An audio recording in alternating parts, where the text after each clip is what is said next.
Welcome back to Season 3 of Cowboy Cartel Live, every Sunday on Facebook and YouTube at 8:30 p.m. Central. This podcast delves into all things hats, boots, and everything Western related. We're truly grateful for the continued support from American Hat Company and Joby's Hats. American Hat Company, proud to be an American, proud to wear an American. American Hat is the official hat of Cowboy Cartel. And if you're looking for the perfect fit, look no further than Joby's Hats, our official hat shaper. Visit them in Fort Worth, Texas, or check them out online at jobyshats.com. Cowboy Cartel is proud to announce our new online hat shaping school. For more information, check out cowboycartelgroup.com, and don't forget to check out our store while you are there. We have added quite a few new items, and more are on the way. Now let's check in with the boys to see what's been happening this week. Hey guys, welcome back. Thanks for joining us tonight. Thanks for spending your Sunday with us. I'm Joe. I'm Connor. And I'm Lorena. And we have special guest, Click Thompson, who is a 3-time PRCA Photographer of the Year. Thanks for being here with us, man. Appreciate it, man. Thanks for having me. Absolutely. We're pretty excited. We've been waiting for this. We have started this new deal where we are giving our guests Oh my God. Party pack? a party pack. Yeah, there you go. Heck yeah. So I think there's one of our new Rodeo back T-shirts in there. I don't know if you've seen it. It's pretty. I think have it's pretty not. cool. It's got the it's kind of rodeo logo, rodeo back. Yeah. So Is there any liquor in there? It's a little light. Probably. It's a little light for that. we're working on it. We're getting them bigger. You come back when we get more sponsors, and we'll have more. You stuff in bet. there. We're put it on the calendar. It's happening. When Bingham's bourbon finally reaches out to us. Well, yeah. Oh man. All right. So if you want one of our Rodeo back T-shirts, check out cowboycartelgroup.com/store. You can pick one up yourself. We got a lot of cool questions and a lot of things to talk about with Click tonight. But first, we want to thank American Hat Company and Joby's Hats. American Hat is the official hat of Cowboy Cartel, and Joby's is the official hat shaper. So thank you to them, couple of the biggest supporters of the channel and what we do. We really appreciate all that they do for us. All right, Click. So let's talk about hats, man, because this is a hat. Let's do it. Hat mostly podcast, and you are a huge kind of collector of cowboy hats, and you've got more hats than I do, man. So I was surprised we could swap jobs here, maybe. Man, anything about it's a bit of a hat museum in my house, man. They're scattered all over the place. Straws, felts. You just like each season, there's a bunch of seasons, but you just pull them off the wall. So There you go. I think there's about 30 straws right now and 20 felts, all that are in Texas. There's some back in Virginia too that I counted last. So yeah, There you go. a bunch. So what are you wearing tonight? What is this? This is actually a discontinued color. This is a dark belly. It's a 15X that I got actually at the boot store in Nakona. It was hiding in the corner of the top. I'm like, Caden, I need that. And I actually took it back to America, and it didn't have a bound edge on it before, but I had, I think my old roommate, Cody Crawford, was still working there, and he got that put on there for me. And so, yeah, it comes out every now and then. I probably wear it about 3 times a year. So, Well, it's funny. When you walked in, I said, what is that? Is that natural? No, is it a pecan? Because it's Yeah, kind of in the middle. it's in the middle, kind of between colors. So I had 2 of them, and actually even the 2 that I have a 20X and a 15X, and the shades are still a little different too. Right. Yeah. Yeah. So we've got another bound edge hat Yeah. here. So this is a silver belly, but it's kind of got a story to it, right? Yeah, this is an old school, I want to say 1993, old 90s American 4X silver belly that I found on eBay. And I've worn it. Well, I'm not counting the other day. I've worn it twice, but I actually wore it one night at the NFR a couple years ago. I kind of went and had a little retro night, and I have some bell bottom Wrangler jeans with really tight, tiny pockets, so that didn't work out too well. But I kind of dressed a little retro and wore that old school hat, and so yeah, I break it out every now and then. But yeah, that one's been in storage for a while. I figured I'd bring it up. All right. Yeah. So Connor, have you had a chance to look at this hat? Is that back when kind of the X factors was kind of skewed from what it is now? And is that closer to what we would say maybe a 40X today? Judging by what it feels like now, body feels good. Yeah. I'd say that's every bit of a 40. Yeah.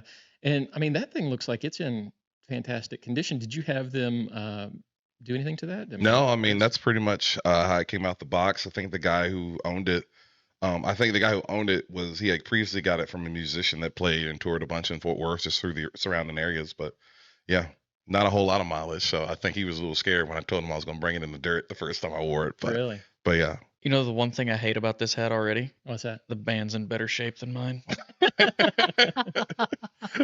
Connor's hard on a band. We always say that. A little. A on little. everything. He's pretty rough now. I can't have nice things because I'm not nice to my things.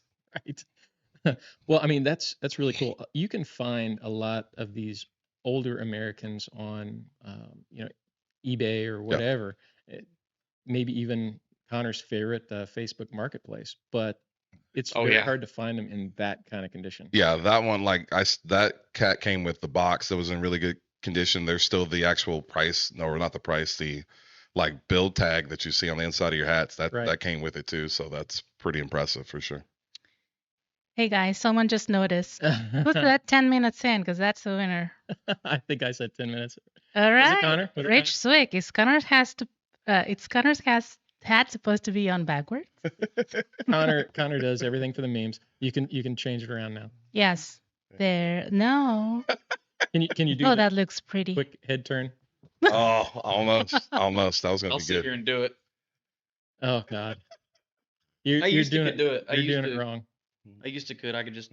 15 hours later. You're gonna lose it. That's Connor. Good job, Rich. No. So rough. Remember so what I rough. said about doing it for the derailment? Yeah, there it is. Yep, he's good at that. I'll sit down and shut up now. All right, you brought a couple other hats over here. What do we got? Yeah, I have an 1000X Natural. Oh yeah. That is the American made for me a few years ago, and it got my little Click Thompson patch on the back. These are the mini ones. I have 2-inch ones, and this is a sweet hat. Actually, it even says made especially for Click Thompson on the inside, on both sides. So, big shout out to Keith Monday and Keith Maddox. I always remember Keith from his Colors of Royalty on the inside of the hat. So I like that. And then this recently, I got a black 200X to replace a 200 that I have that I basically kind of retired. And yeah, I wanted to do something a little different and did a bound edge on that. And I don't know if it's coming back or if it never left or something like that, but that's been popular lately, or just something. You get so many hats over a period of time that you try to do different things, either with the shape or something like that. But yeah, the bound edge turned out really good. And I like this one a bunch. So this one gets some good miles for sure. So, oh wow, look at that. Yeah. All right, I don't know if can we get a close up of that? Yeah, the gold positive times. That's that. Yeah, if you're a limited edition, if you're a world champ, wow, you get the gold positive times. So there you go. Look at that. That's pretty. And you cannot buy them. People have tried. You cannot buy them. So it's glittery. I've seen pictures of this. I've never seen one up close and personal. So that's pretty cool, guys. Yep. We will if Click allows us, we'll get a picture. Oh yeah, of that. for sure. And so that's pretty cool. Do it. Make me cry. Oh, he did it. Wow. Connor loves to throw his 1000X. Oh my Once god. again, I'm noticing something here. Maybe I am the exception because you said that hat's how old? That 1000? 2 years. Yeah, that buckle set and everything just looks way better. I don't understand. It's all of there's The band. pH The band. imbalanced. The band on the inside. Once I'm again, gonna get What's you that? some Greek yogurt. Okay. January of 24. There you go. Okay, so that one's fairly new. They're new. I mean, I do have some that are pretty. I've technically never. None of my hat sweatbands look like yours does. So No, mine January of 24. So I got my my black 1000, my mink. I got it back from renovation at February February 3rd, maybe Yeah. February 3rd or 4th 24. of 24. Yeah. And in the end of felt season that was, and in the beginning of felt season this year is when I've worn it. Mhm. And And you've seen how it looks. Yeah, it's bad. We're gonna get it renovated again. Why do we have to get it renovated again? Well, we were trying out some a product to take grease and stains out of a hat. And we thought my hat would be a really good test subject because Yeah, well, it Me. turned it white, and I now have a 1000X black and white. yeah, so it's kind of Some of speckled. the old Oreo, the limited edition Oreo. Yeah, 1000X. yeah, that's Yeah. that's what it is. Yeah, we right. we ruined 1000X just for you guys. Just for the memes. Don't ever say I won't. Yes, he will. Unfortunately, it's my red flag. So what hat do you wear the most? Right now, I have a 200X silver belly that I wear a ton. Like you can still see the grease. Like every now and then I'll take some sandpaper and clean up the corners a little bit. Yeah.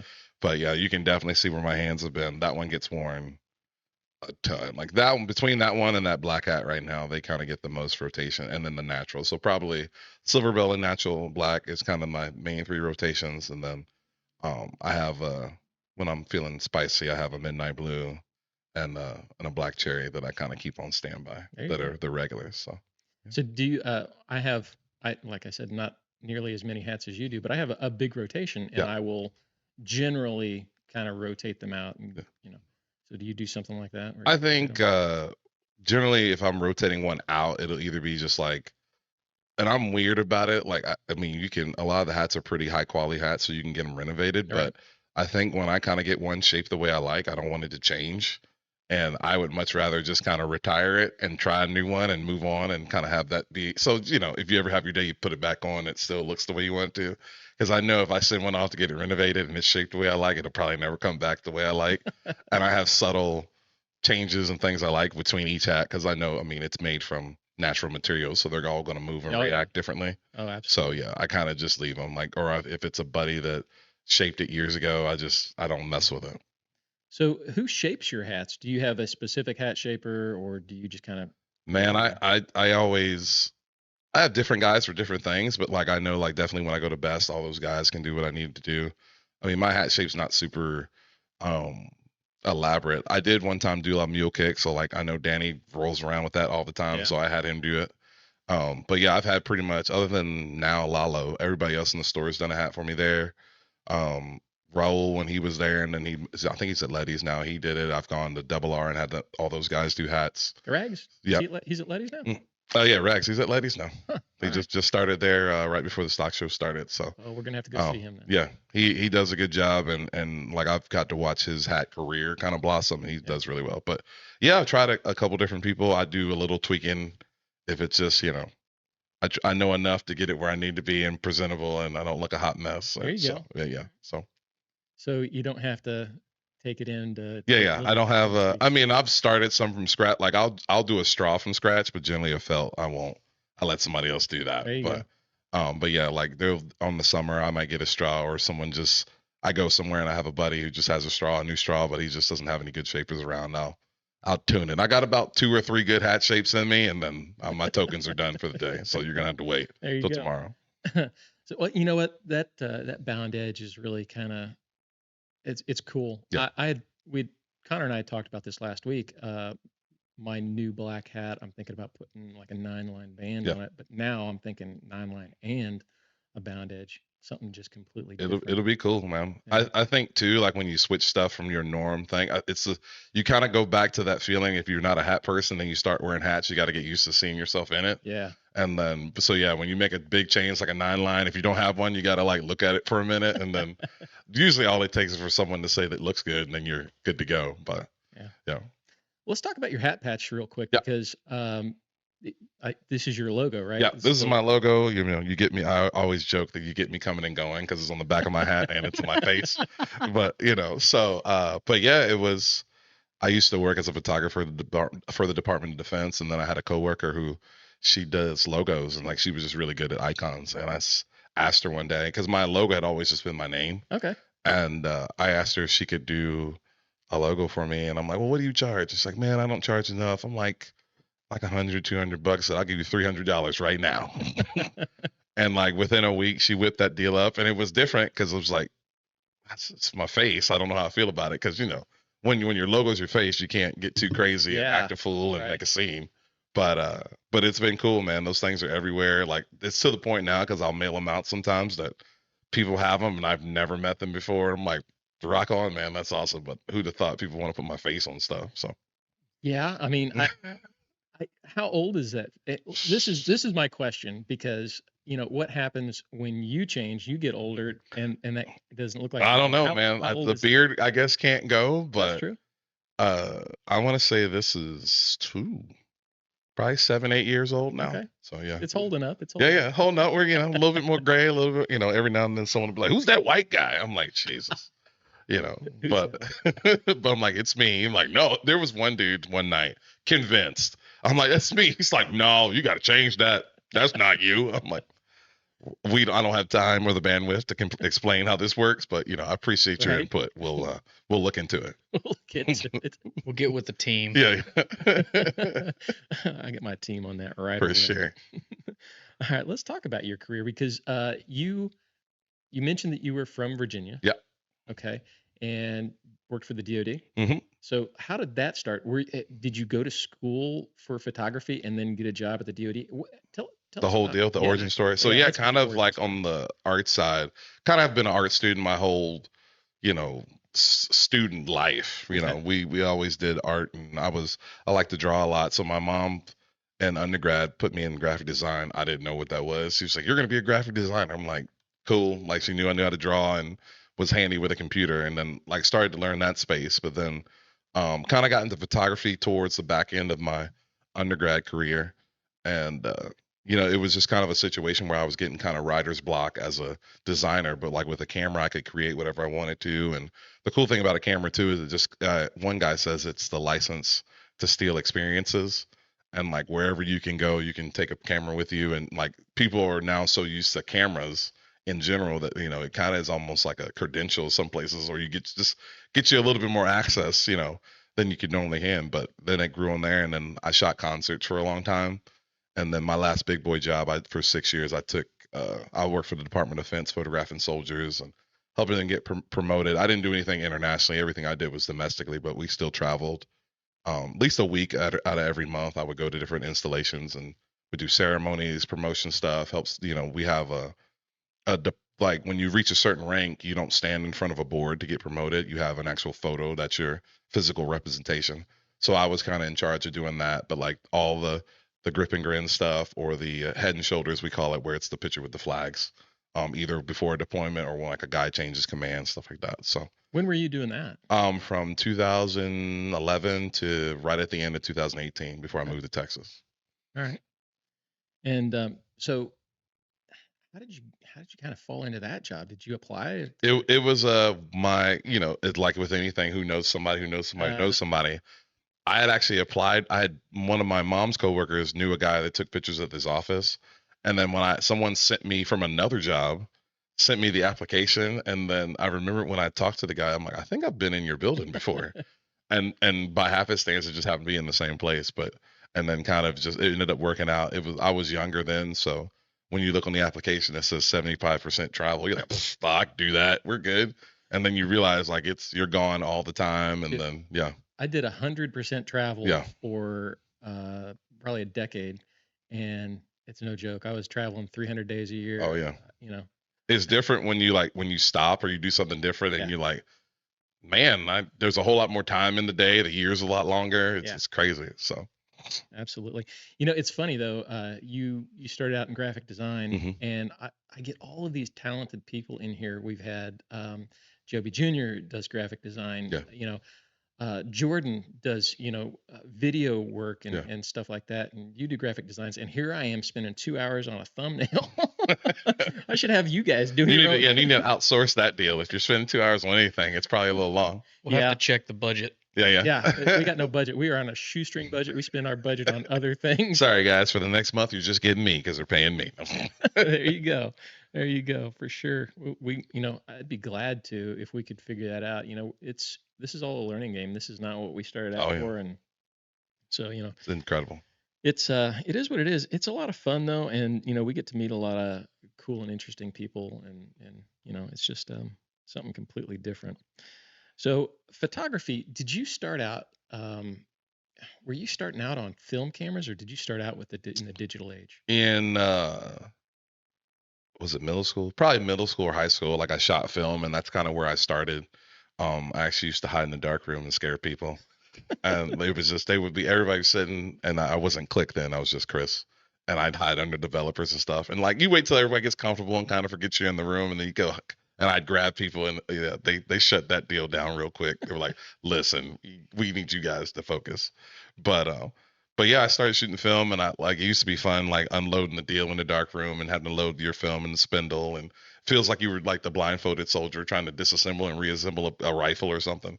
And then, but you had to make sure you did it right, because as soon as you opened that door and the light came back in, you knew if you screwed it up or not. So, absolutely. But that was always fun. I think that was, I think, in my opinion, you kind of, if you've never shot film, there's just always something you're missing. Like when you're, especially now, like it's so easy to take a picture now. It's incredible. Oh yeah. Yeah. I've always been interested in photography as a hobby, and when I started out, that's all we had was film. Yeah. And digital came in, and I remember my first digital camera was one of those Kodak, little block cameras. You shake your head. You were probably 3 when I'm talking about. I'm talking about the Kodak disposable ones. No, this was like the first digital cameras was like a block. It was just a Kodak. In the 1800s. Yeah, in the 1800s. Back in, Papo? Back when Jesus was walking the earth. Like 1997, 1998. I was born in 97. You might have held one. Not knowing. 99. Yeah, not knowing. Yeah. It might have been 99. I don't remember. Hey, at least I was born in the right century. Come on. Fair enough. Century, millennium, all of it. My first, really nice digital camera sitting up there is a, EM5 an EM5. Yeah. And, that's kind of why we stuck with Micro Four Thirds, is because that's what I was invested in at the time. So what do you currently use? What kind of cameras? Everything, well, on the digital side, everything I use is Nikon stuff. I'm not an ambassador yet. I've been going, no, I haven't, but people I've been working with, we've been working passionately and deliberately trying to get me to be a Nikon ambassador. I'm part of Nikon Professional Services, but you can pay to be a part of that. You have to spend a certain amount of money on gear to be included in that deal. But oh wow, yeah. So there's it's not too bad, but like they have a whole list of what equipment qualifies. You have to have at least 2 cameras and 2 lenses. I have like 4 and like 18 lenses. Is out of control. Yeah, it's like an Office Max when I show up to a rodeo. Like I'm pulling lenses out of everywhere. But and like a whole plethora of lenses, like even like some of the new mirrorless stuff, I still shoot the DSLRs because sometimes it's just the way the color looks or how the image renders that I like. So, well, and that's kind of interesting too, because there's a lot of professional photographers who shoot kind of a wide variety.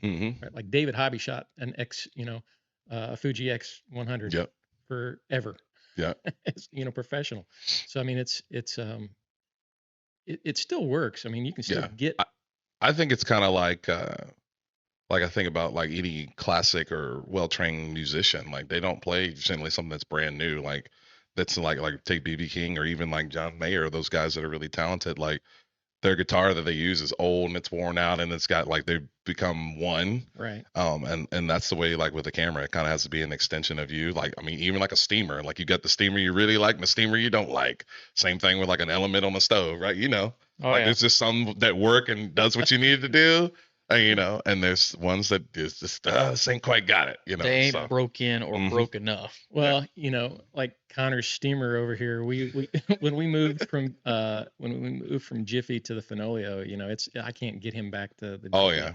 And how about at work? Do you have a specific steamer you like? Yeah. Yeah. I've been around enough hat shapers. I know if you got 3 steamers in a row, he can tell you which one he likes. Middle one. Yeah. The middle one every time. Every single time. I know the 2 on the end feed off the same machine, but that middle one just hits a little different. It's just right. It's just right. Just right. The pedal feels right. The steam is right. Everything is just right. You put me on the other one and you're struggling. Yeah, that's what we'll go with. Where was I at? I was at Pendleton, and my buddy Cody Ruiz, who has his hat store, and they had a booth there, and I go to just like, hey, I just need a little bit of steam. I'll swing by it, and he's got the most janky pedal. Like you just got to like roll your toe across it. It's not even like a straight down motion. You kind of have to roll it to get it to go. You tap it just I'm right. like, bro, like please replace. Like, what are you doing? But that's his deal. Like, leave it. He can get it to go every time. You see me over there trying to Sidebar get on that that. steamer to go. Have Yeah. you seen the pedals that are like air operated? They have that squish ball on top. You have to Oh push yeah. them, Oh yeah. and you I don't think can't I've just seen hold that pedal. You hold the pedal while the air pressure bleeds off, the steam just stops. You got to slam your foot back down to get it to work. We have one of those steamers. You think I use it? No. No, I don't. I don't think I've even seen that. You haven't. It's in the corner. Okay. At the news store? Yeah. All right. That's Joby awesome. keeps telling me, well, whenever that pedal goes down, we'll replace it. Well, it ain't never going to go down because Well, we I don't mean, use It it. ain't gonna get If you used. use it, it'll go down quick. No, do not let me use it. If you let me use it, I'm going to give it 3 days. You need to give you the Connor treatment. No, God, Yes. no. If it belongs to me, yes. If something belongs to somebody else, I try to take care of it. And baby, the other things, my stuff is fair game, man.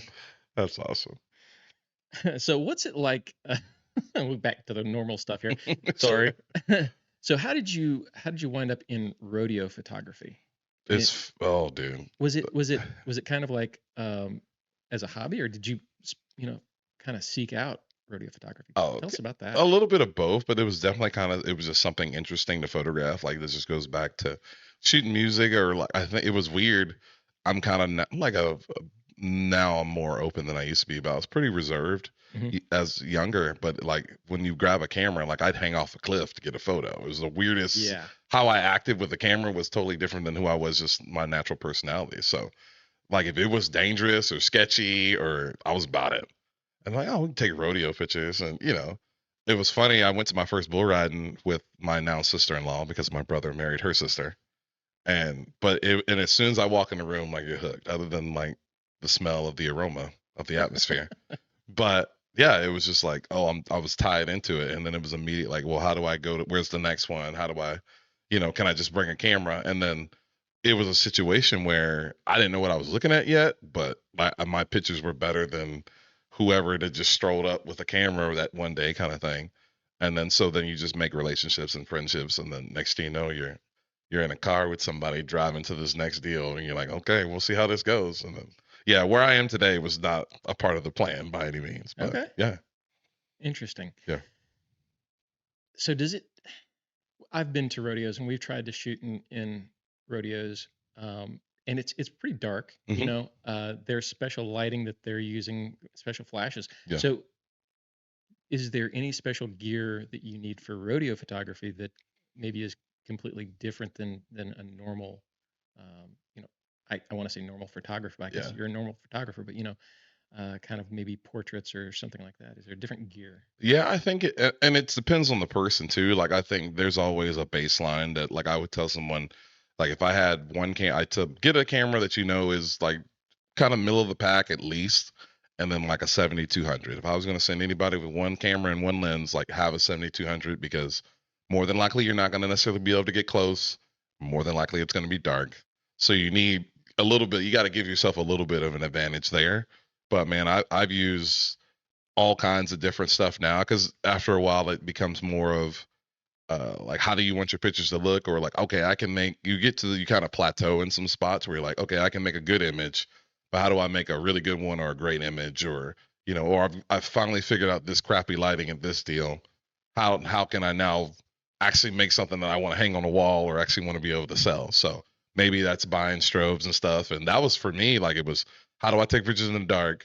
Then it became, because we knew it was going to rain. There was like this one summer series, like we had a rodeo every month. It's going to rain at least at one of them. So how do we take pictures with flashes in the rain? So now I'm walking around with trash bags and all kinds of stuff. And I came up with all these weird, different riggings to get stuff so I can still take pictures, which makes them cool, kind of, because when the light hits the rain, you can see it, but you try not to blow your stuff up and that's It's happened. expensive. Yeah, and then you don't want to spook some barrel racer's horse, and then you got to deal with a help deal. Even though she probably wasn't gonna win the check anyway, but we got to be nice.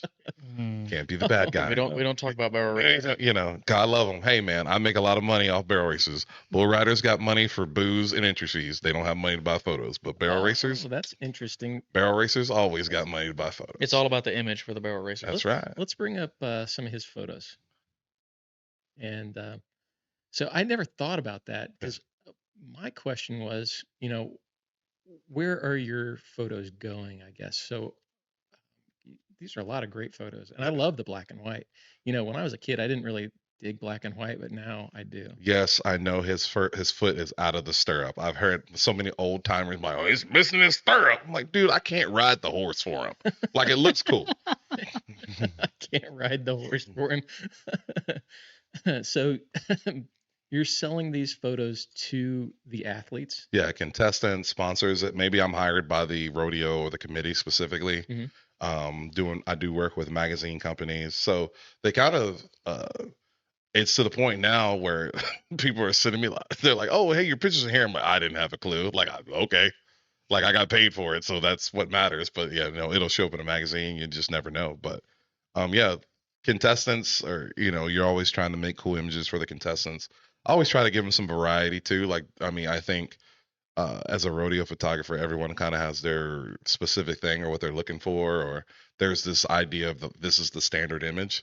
And I'm always trying to push that, if you go to 70, 80 rodeos a year, like, I don't think you're not going to buy the same photo every time, or you're like, oh, well, that looks good, but I've already got 2 more that look like that. So Right. every weekend I'm trying to give you something a little different. So like this photo right here. Yeah. Now, are you putting yourself in danger to get these shots, or are you protected behind Some of them are, like, I mean, a lot of the photos you're showing, well, the ones in Pendleton, like, you're like, that photo, like, we're right there. The only thing that's between us and that deal is like a PVC fence that they put out there, which is more for show than Yeah. anything. But like, there, like, when we're on the grass, you're in the middle of, like, just like where those guys are there, you can see there's some photographers in that Yeah. crowd. We're right there in it. And so there's sometimes and even like when you think you're safe, you could easily not be. It's just, bull hits a panel, bull wants to jump over something. Like, we had bulls jump out last year a couple times. It just happened in Mexico. Yeah. Mm-hmm. Yeah, they get a little spicy, and they're like, you know what, I can get over that. And So do you have a spotter? Like because I know No. when you get behind a lens, right, you can lose Oh, your yeah. awareness. So you have to, like, you definitely have. And it actually helped when I shot concerts.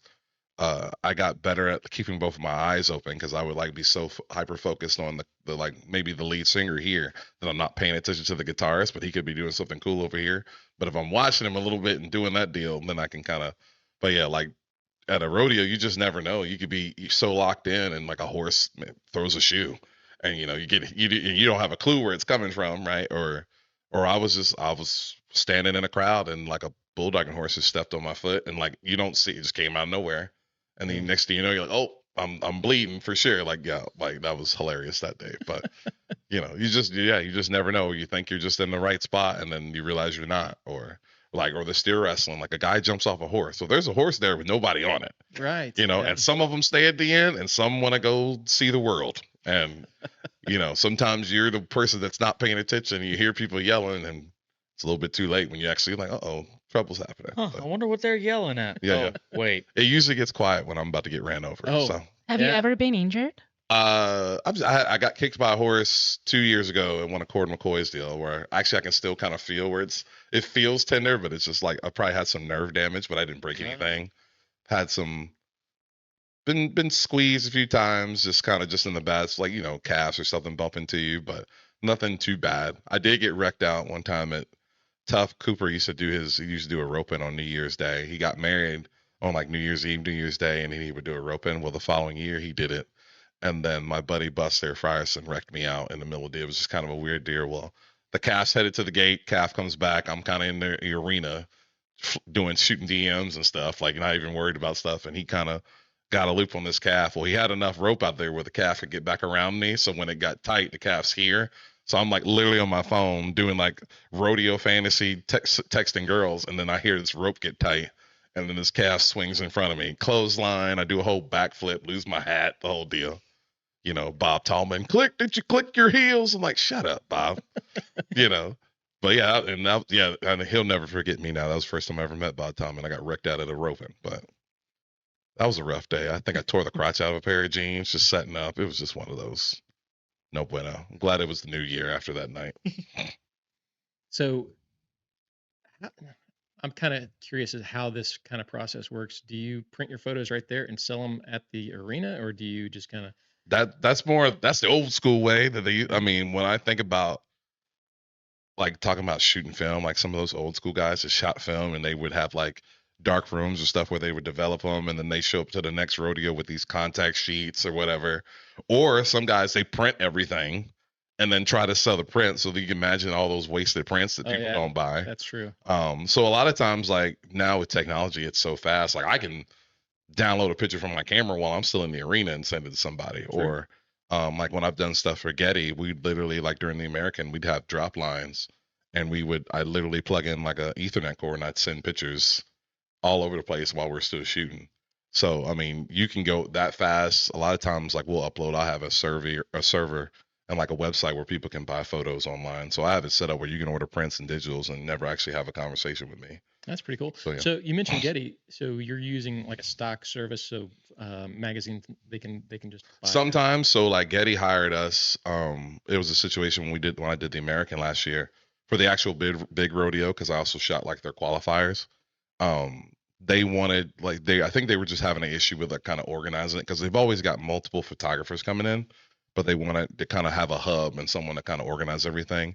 But like majority of the photographers at Getty, they may have shot a rodeo or bull riding, but they don't have the experience of being in an arena with horses and stuff like that. So that's where they kind of brought me in to be kind of that subject matter expert to kind of tell people where the action's coming from, where to be, what to anticipate, and then like I was the guy in the arena that made sure that the photos turned out good. So Well, this we may be getting into the weeds here You're because good. because good. this kind of stuff interests me. Yeah.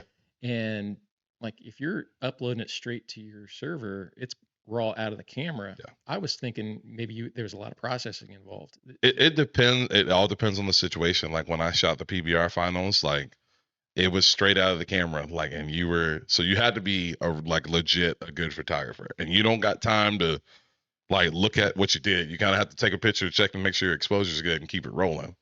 During the NFL, and we would drop cards, or we would use like remote deals where we could send a picture from our camera. But that's all dependent on like your Wi-Fi and how strong the server and the network is to get pictures. So you may have like they may just be backed up on your camera where you're like waiting for them to send. And we do the same thing on football fields, like when I was shooting stuff for Getty that way. But like at the NFR, we actually drop cards during the perf. So then I have an assistant that's in the media room, and then someone picks up the cards, and then they start file naming, doing editing, and then starting to send pictures to the PRCA. So it's a little different each time. But yeah, it can get very complicated and detailed there for a while. And then everyone has their own, like the PRCA uses a long file naming convention, whereas like the PBR, everything's done in metadata. So, but you still have to caption it and like, this is JB Mooney on, Phenom Genetics or whatever. And like, so you have to have the name of the rider, the name of the bull, the name of the contractor, where you are, who took it, put all that in keywords. So every time they go in the system, they just type in JB, and then every picture that has a him shows up. So I bet there's a lot of those. So yeah. So exactly, yeah. So there's definitely a lot of like work that you embed and information you can embed in a photo that people never see. But yeah. Well, I am not a great photographer because 99% of the stuff I shoot is processed. I have to put it in Lightroom or something. I think it's funny this year. That's kind of been one thing I've been working on is just, and I kind of noticed that from the NFR, because like at the NFR, this is the first year that nobody shot with strobes, and Really? like some people like it, some people don't, but there's just a certain quality that you get from a strobed image that you don't get from like an available light photo. So and they have positives and negatives both ways, but so we definitely overall, I think we had to spend more time in post cleaning up photos, especially early on when you have all that smoke in the building. So if you ever are watching an event and you see them pumping smoke in, that looks cool, or it kind of creates a cool atmosphere. It sucks to shoot through, and it makes all your pictures noisy. And like, so yeah, if you're like at the stock show or everything, like, or like when they have pyro, watch how the room looks. Even take a picture on your phone, watch how the room looks at the beginning of the deal, and then wait till the last round when like all that air is vented out, and then look and see how clear and contrast that it is then. Because I got to shoot through it. Well, and we talked about this earlier. We do a lot of photography for Instagram or whatever on our phones. Yeah. And phone cameras have come a long way. 1,000%. And there's a lot of times where if I need to shoot something, phone camera's good enough. I don't want to drag out, a camera and a strobe or whatever. Oh yeah. you know. It's just the capability now. It goes back and forth. Like it just sometimes you can just take a good enough picture on your phone. Do you do that? Oh yeah, for sure. Like I mean, get it on the phone. Like it's actually I haven't pulled any of my digital cameras out of the case since the NFR. So that's just happened to be on the break. But I've shot film and all kinds of other stuff since then. But it just depends on what you need. Best camera's the one you got with you. So, That's right. yeah. So if there's somebody out there who's an aspiring photographer, just start shooting, right? That is the secret. I mean, shaving hats. The more you do it, the better you get at it. One of our members, Doc Glover, wants to know Hey, Doc. about your contact info because his son is into photography. So what's your website? Come on down, clickthompson.com, or you can find me at Click Thompson on Instagram, Facebook, the whole deal. Click Thompson, whatever email, Hotmail, Gmail, Yahoo, I'll get it eventually. But I may have to dig through your junk. But if I don't get to you immediately, I'll get to you eventually. Doc's a hat shaper. He was at our Houston hat shaping class, and he's out of Virginia, right? He's at North Carolina. Where's North Carolina. North Carolina. Carolina? He's in Carolina. Be in Winston-Salem, not this coming weekend, the weekend after. So yeah. Where at in Virginia are you from? From a town called Gloucester. It's like, or on my address it says Hayes, but we're kind of across the river from like Yorktown, Williamsburg, the Newport News area. Oh, okay. And yeah, I was stationed in Norfolk for there you go. a few years. That's the jam. I fly into Richmond or out of there all the time. So yeah, home. Yeah. But yeah, when I worked for the Department of Defense, I was out of Eustis, which is now a joint base with Langley. Okay. Yeah. Langley in like Kind of. Hampton? Yep. Hampton. Mhm. Okay. Yep. Yeah. Oh yeah. All right. Yeah, I spent a lot of time on that base. There's a lot. He's having flashbacks, y'all. Yeah. Oh, South Carolina. Stuff Doc from is many- from South Carolina. Sorry, Doc. Yeah. Okay. I'll be in Columbia, I think in March. So we'll see you. So if somebody wants to buy one of your photographs on your website, what do you kind of charge for those? It depends on what it's for. Like obviously I think my NFR images are a little bit more valuable. So they may be, I mean, something as simple as generally they're about $30 for a basic like personal use social media image. When we start to get it, like if it's like a company or something where they're going to have like various commercial usages and stuff like that, like sometimes one image can be $1,500. It just depends Okay. on kind of where it's going to be. Like, is it going to be, because I mean, and you learn over time what to charge for stuff, but I've been the person, or not, I haven't had that specific experience, but I know what it's like to like charge somebody $40 and then you see that photo drive by you on the side of a bus, you're like, wow. Right, like you know whatever they're selling, they're making more than the $40 you did. So, Oh, yeah. Absolutely. so I'm not trying to take anybody to the cleaners, but like an image has innate value, and I remember one time I went to Dale's place, and like Dale's a buddy of mine, so he wanted me to shoot all his hats that he had in current stock, and like I charged him a reasonable price, but then I got home and I realized that if he sold one of each of his hats that I took a picture of, he'd have doubled what I charged him to shoot them. I'm like, but like I said, it wasn't my goal to make it like real crazy money off of it, but like that's the difference in how you can break it down again and say, oh man, this image may have a little bit more value. If it's not, it's one thing if it's just going to hang on your wall. It's another thing when you're going to make thousands of dollars off of it. That's true. That's 100% true. And, I think just my own personal thought on the way we do business is, sometimes you maybe undervalue yourself or Mhm. undervalue your product, whether it be, your time And it takes time too. Like, it takes time and experience to figure out like just what do you cost? What are you worth? And it changes. Like I joke, but like when it went from 2-time photographer of the year to 3-time photographer of the year, yesterday's price is not today's price. Like you have to think about it. I'm like, okay, maybe I'm a little bit more valuable, or like if as soon as you get selected for maybe the NFR, like that changes your resume for the rest of your life. Now you're an NFR photographer. You're not just a rodeo photographer. So same thing like being a world champion. That's true. Yeah, That's it's true. that your title changes, like a degree or anything. Yeah. Well, at the end of the day, you are still trying to make a living. Oh yeah, So for sure. that does play into it. Yeah, I don't want to be NFR barista. Yeah. You can be a good photographer, but if you ain't making any money, Yeah. you can be You're a bad selected for the businessman. you can be selected for the NFR, but how you gonna get there? Oh yeah, do because it costs money. I've done What do? Vegas broke, and I don't recommend it to anyone. All right. Yeah. That's interesting because, I didn't think about that aspect of it. So tell us how does that work? How did you become photographer of the year? Yeah, Even the first time. Congratulations, by the appreciate way, it. for Thank you. on the third one. So that actually is an award, or what we call an end of the year award, but it's voted on by the members of the association. But the basic requirement is you have to do minimum 8 rodeos and 20 performances. So say if I was hired to shoot Fort Worth, it's about 30 performances, but it only counts as one rodeo. So I would still have to go to at least another 7 rodeos to kind of get that balanced out. So that's kind of the minimum requirement or barrier entry to even be voted. And then we have our first round of voting once the season ends on September 30th. And then and then they'll narrow it down to your top 5 from every division: bullfighter of the year, rodeo clown, announcer of the year, large rodeo. And then they'll actually have another round of voting, and then from the top 5. So the first time you vote, you can vote for 3 people, kind of have them in a 1, 2, 3 order. And then the second time you vote, you can only vote for one person. So Now, is it based on kind of your work throughout the year? Or is it one photo? Is it?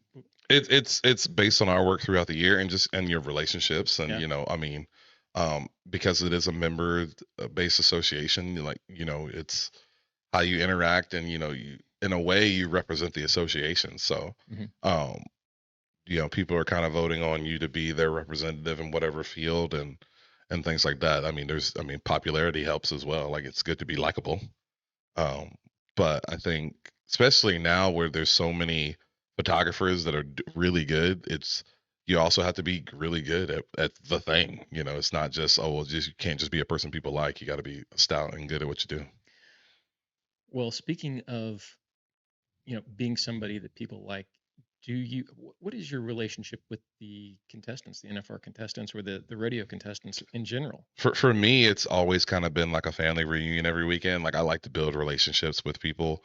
The fun thing for me is that I get to do some of the commercial outside shoots and not just shoot the rodeo. So it allows you to kind of just get to know people on a better, uh, and it's weird because it almost kind of creates more stress, because now you're invested in the person every time they back into the box. Like, you want them to do well.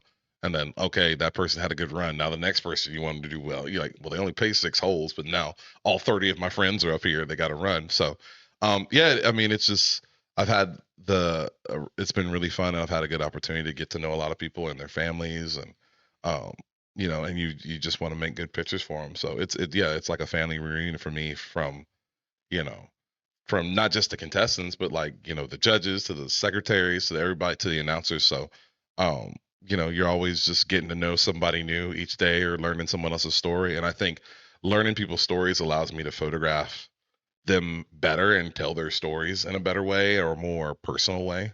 Yeah. And it allows me to kind of have access to things other people don't. Like, I can call JB right now and go shoot at, Bucktown, or hang out for a day. But that came from years of, being on the East Coast and then getting to know guys and building, relationships where you can make those cool images. Relationships is huge, and without the relationships we've built, we wouldn't be able to do the stuff that we're doing. And so that's a huge part of this kind of thing.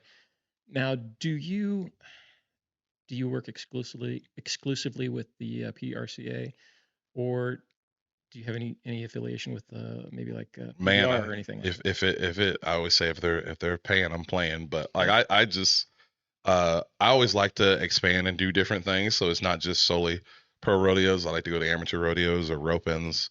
I'm better at going to team ropers now. Team ropers are generally only fun for team ropers, not the people who are working the deal, because it's kind of like a cookout for them. There, it's a hangout, and when you're the kid that's got to hit the latch 1,000 times that day, you get a little tired and a little worn out.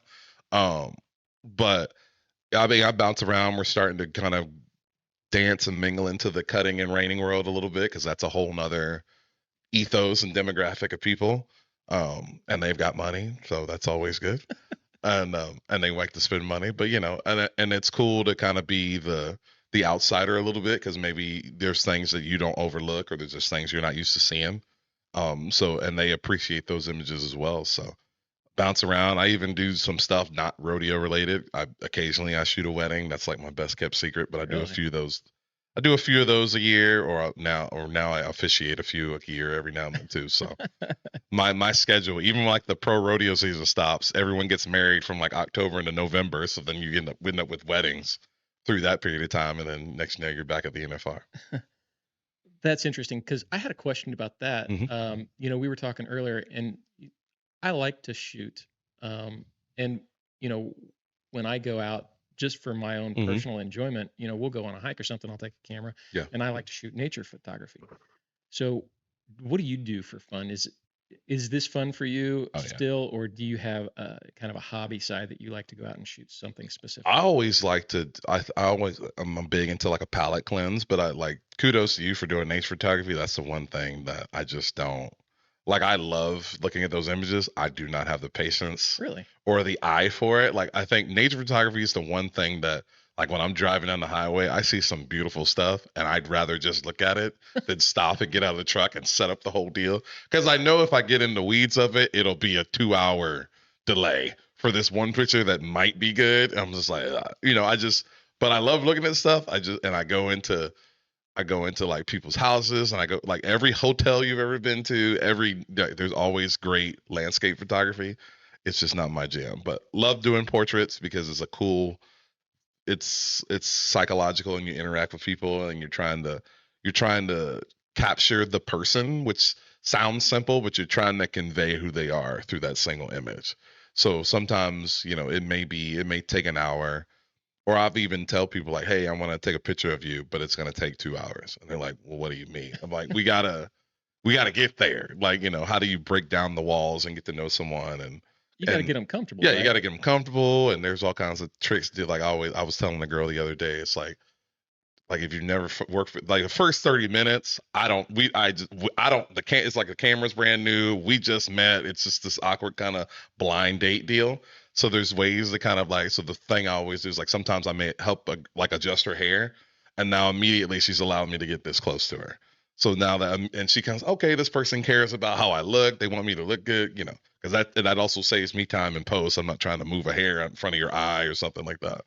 But yeah, I love doing portraits. Love just shooting stuff that's not. It's just, and what I found is shooting different stuff goes back. It just helps you in the thing that you specialize in, or it gives you a fresh kind of new look to stuff. I've found that a lot of my work is subliminally like caused by something because I've just been an art student for so long from high school to undergrad to grad school of just like consuming imagery. And that's one thing I talk to students about a lot. It's just your consumption of what you're looking at, what you shoot. It's going to actually have an influence on how what you do. So how do you decide to shoot or what to shoot at a rodeo, or do you just shoot everything and hope for the best? It's kind of, I'm very deliberate. Like I have it on all my, like the requirement of all my gears, it has to be fast, but I kind of shoot slow. Like I'm very selective and deliberate on what I want to shoot. Like if the bull is bucking away from me and I'm just looking at balls, like I don't need that picture, so I'm not gonna hit the button. But like when he's coming, like I'll wait until he comes back, or it's a lot of times, a lot of the images you see, it's not kind of a spray and pray thing. It's just a one picture at a time. So it's very deliberate, or I'm composing it a certain way, or a lot of times I look at it like I know enough about what I'm looking at that if I compose it a certain way, like with this image, when that girl runs into that spot, that's where I want it to be, or like I've composed it where I want the guys in the background. I just know I need to get low to kind of get some cool perspective kind of thing. There's always happy accidents and stuff that you may not notice while you got the camera up to your face. But like a lot of times the compositionally for sure, it's deliberate. Like Photoshop has come a long way, and fast too. Like over the last year, year and a half, it's kind of changed the game. Do you use any of that new stuff? Like I used the AI generative fill. Yeah. That's pretty cool. It's a fantastic. It's pretty cool. I had to take someone out of a photo because people break up and things like that. And yeah. The generative fill saved me a lot of time. So, but like which is cool to do. Like it was funny, like when I worked for the DoD, like everything's like a historical document. So you're really limited on what you can do. Maybe you can adjust the color a little bit, but like if the general shows up and maybe he got a little bit sauce last night and he's got a little bit red in his face, I can't take the red out, sir. I'm sorry. You're gonna have to come back. Have to come back. But yeah, and I think for what I shoot predominantly, like I like it to be gritty and stuff like that. So occasionally I may add noise, but a lot of times it's been fun for me because I can kind of leave it the way it is. And that's interesting because I was looking at some of the photos that we're using here tonight, and I'm like, you know what? It looks fantastic as a normal photo. You kind of zoom in and there's grain, and that makes me think maybe I'm not so bad. Yeah, like it's gonna be. It's noisy. I think of it kind of like when we first start, like when we went from like 1080p to 4K, and the first time you ever saw it on the screen real quick, and it was almost too smooth for your eyes. Like what we do, and now that's where I'm like, now I'm getting more into post production because it's like, how can I make my images look pretty? Like because on the commercial side, you want it to look really nice and clean and polished and smooth, but I'm like, that's not how it is. It's gritty, it's dangerous, it's dirty. So finding that balance in between is where I'm at right now. Definitely, I think, for how I want my images to look. Right. Yeah. Well, I mean, I think they're fantastic photos. Thanks. Yeah. Appreciate it. Yeah, absolutely. Yes, they are. Well, you 3-time photographer of the year for a reason. I mean, We're still trying to. I always say every now I'm kind of the blind squirrel kind of guy. Like every now and then I get a good one. Yeah. But, and I tell people all the time, man, I still take bad pictures. Like I have some days where I'm just not good. It happens. Yeah. You're human. Yeah. And for me personally, it was a learning curve. I'd never shot video before, and I'd played around with still photography for years. Yeah. And then, all of a sudden we're doing video, and like I look at some of my old stuff and I'm cringing, but it still makes me money, right? Yeah. It's still making me money. Oh, yeah. And it's bad. Yeah. And I want to get rid of it. But, the only thing I do is, and we talk about this, every time we shoot a video, something has to be just a little bit better. Yeah. I don't care how small it is. There you We go. want to upgrade something that, I didn't like about the last one. And That's then like my eventually- buddies. My buddies want me to shoot video so bad. Like I dabble in it a little bit because they're like, dude, you have like a creative eye that you could make some cool stuff. And I guess I don't see it yet. Like I've made 1 or 2 like reels and stuff that I've like worked and pieced it all together. But I just need to do it more and be like, and go. Yeah. Well, I mean, you got all the gear for it. That's how I started. I was like, I mean, might as well. Yeah. My still photography stuff is what we use for video. So, I mean, Rock and got all roll. the gear for it. There you go. But no aspirations for it at all. I just know I have a lot of gear. Yeah. And I know that if I like really heavily, because I'm not this dip a toe kind of guy. Like I'm gonna go, like I signed the agreement and we're gonna do it. Like dive in. We're going. Like there is no plan B. We're gonna it's gonna be calculated. But like if we're going, we're going. Like until we come out the other side, we're going. I understand that completely. Yeah. We've done it. Yeah, I'm not the, I'm too poor to buy cheap, and I will just do what I need to do. I only got to pay for it once. Let's just go. I'll cry about it later. You can wear the suit more than once. Just I know the price is ridiculous, but we gotta go. But yeah. So yeah, when I go, I'm sure it's coming. Like I've thought if you've thought about it, I promise you I've thought about doing it, and it's if I do it, then it's going. But I did that at Red Bluff this past year. Like I said, you know what? They have what's called the Wild Ride, and like it's basically like a costume contest and a bronc match, and like guys will volunteer, and you'll see guys like there's this one guy that wears like this blow up bathing suit, like she's got great giant boobs and a huge butt, and it's a guy like. And guys throw baby powder and shoot silly string and stuff all over the place. I'm like, I'm gonna shoot video for the Wild Rag, and I come out there and I've got like I got a cage on my camera and I've got a freaking matte box and everything. And one of my video guys, he's like, "Holy crap!" I'm like, "Told you, this ain't gonna be no got it at the mall type of deal. It's gonna be the real deal production deal." So that's just me how I roll. Yeah. Yeah. I like it. I like it. Kind of a man after my own. There you go. So we're going to do it. Yeah. We're going to do it. Absolutely. I tell that to Connor all the time. I mean, I say that, but you look around and we've got cheap light stands.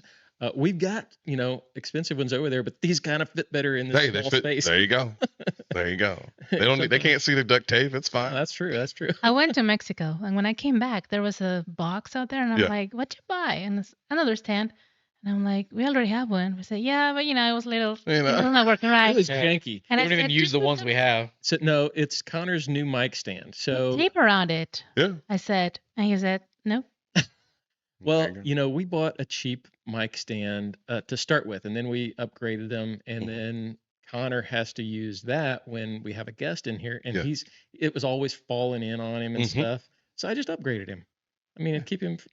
Yeah. You gotta keep him I just try not to touch it. If I touch it, I'll break it. Oh, that one's. Hey, I don't even think you can break that. I'm pretty sure these are. Really? I'm pretty Really? sure these are. Is that I don't know him that well, but I'm Don't pretty sure he can challenge break him. it. Is that a challenge you want to Uh, make? I'm pretty sure these are guaranteed for life. That was the Doesn't wrong mean you answer, can't break sir. No, it doesn't mean you can't break it. That's true. That just means 100%. they'll replace it. Yeah. They're not saying you can't break it. Right. Oh, yeah. I bet I You'll can. be holding the mic until it comes back, though. Don't touch it, Connor. No, don't touch it. No. I'll sit here and I'll make sure to do this. Oh God. We got people listening. They don't want to hear that. Oh, my Too bad. God. Are you putting money down? That's broke. That's Connor, though. He's here to derail. There you go. Hey, I've been sitting quietly listening. He's and learning. enjoying He the story. does a good job. He does. I'm also fiddling with my hands too the entire time. That's awesome. We'll talk about hats some more, and then you'll be ready. There you go. I'm stemming over here. It's fine. Oh, that's awesome. So what are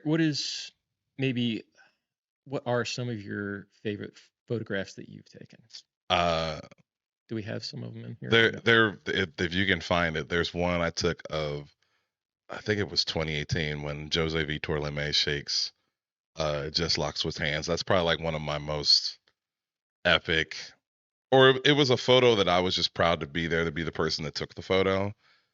Because I think that was the first year that Jose was like, I think it was after his rookie year. So he was there and he was the real deal. Like we knew this was when we realized he was going to be the guy for a while. And like those finals, those years that I was doing them, like it was, you had to cover, and it always came down to the last bull. And I remember like Jose had to ride to have a shot. And if he bucked off, Jess was the world champion. And like, we've all seen guys throw a fit and sling bull ropes and do it if it doesn't go well. And like, I thought it was the classiest moment ever for him to buck off that bull, and like everything he's worked for all year long is gone. And then for him to climb up on those bucking chutes and shake Jess's hand before he got on his bull, I just thought that was the classiest deal ever. And to be there and get that picture, that was pretty cool. Anytime I take a picture of Bob Tallman, I think that's awesome. Like, just, Bob, I saw him yesterday, and we always talk about whatever. And like, I hang out at his house, and first of all, what is life when I can text Bob Tallman, about whatever, and his crazy rodeo stories of, people dying in the arena, or the one time he was on a horse and it bucked and killed a monkey. And it's just like, he's got some insane stories, but, and they're like 40, 50 years old. But, yeah, like all those photos are cool. That I think there was one picture I took of Wayne Brooks at Reno 2 years ago that I printed. And like, he says like, I've never gotten a picture like this. And like I had a print copy that he signed. He's just like, you're the best. And like, it's cool to have that stuff. Just, yeah, all those, to be able to have those memories, like, and you can say you did it. There's some photos I have of Flint Rasmussen that are awesome. Like the last time he did the PBR finals, like I have a picture of him tipping his hat, and I kind of like cheated. Like I definitely moved from where I was supposed to be. And I'm like sitting in the crowd, and I've got this giant lens. Like there's no way you can't see me. And I'm like, cause I know when it's coming, I just don't know what he's going to do. And I'm like, oh, we're here, and I'm trying to frame up everything. And like, you got it. And security, thank God, didn't bother me or anything like that. So, but yeah, man, there were some photos I took this year that are pretty cool. I think, I remember the year when it was like the last World Championship Sage won, and like him and Stetson are going back and forth, and there was this cool, calm picture of them just kind of sitting together, chatting. There's one picture, speaking of cell phones, there's a photo I have on my phone. God, I wish I had the right lens. I had a giant big lens on it, and I turn around, and and behind the buck and shoots, there's JB, and there's Sage here, and there's Trey Kimsey on this other side. I'm like as far as like the picture you wish you had on a really nice camera, and like, oh, I got it on my cell phone. This is cool, you know. But like I think about some of like Sue Rosas' old photos that have like Lane and all those guys kind of all just sitting there together. And like that was my picture. And I'm like, well, I got it on my cell phone. There we go, you know. So it's cool too to have those, to be able to see those moments too. So sometimes I don't have to have the picture or in that moment, but to witness it, I think is cool too. You know, speaking of some of those old photos from, you know, prior rodeos and Yeah. people who are no longer with us, who inspires you? Kind of what kind of who do you look up to, or what kind of work? Man, it's all over the place. Definitely, like as far as rodeo photographers, like Sue Rosoff, like she made pictures like we do now 30, 40 years ago. And like you look at some of her stuff, and the cool part about it then is like there were more stories around cowboys then than it is now. Like everything's revealed now on social media, and there's really no surprises. But like, and she would ride with guys and be riding in the car and like be able to capture like the traveling of rodeo. But like some of her images are just incredible, and actually I'm getting some prints from her. But um, I have a buddy, Andrew Hancock, who's like he's like the head photographer for the Cotton Bowl, and like he's for Sports Illustrated for 10 years, and he's a beast. Like every time I'm around, like I bought gear from him just to hang out and talk for 5 minutes, right? Because he's busy running around doing stuff and he's going all over the place. But like when you see his work, he puts the fire in the belly. And like I remember the first time I hung out with him and we were just talking, and he has this old slide film camera that he's testing out. He's got all this expired film and he's taking portraits, and he's testing it so he can then try it out for, present it to a client as something to do. And then, you know, we hung out for a few hours, grabbed lunch, and then we go down to his deal, and he's got this blacked out Escalade, like it's sweet. And I'm like, there is more to this life. Like just see, right.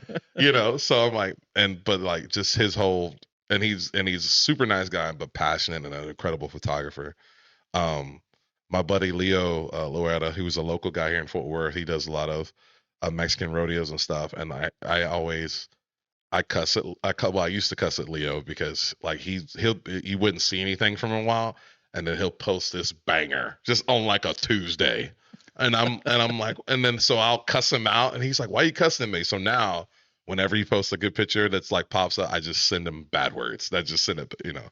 But he's been a good friend. Like he's one of my first friends before I ever really moved to Texas, but we got to know each other. Stellar. A lot of my students have done really well. Actually Alina Rangel, who's at Double R, like she was one of my first clinic students. Is that right? And she is killing it and does a good job, and is super just raw natural talent.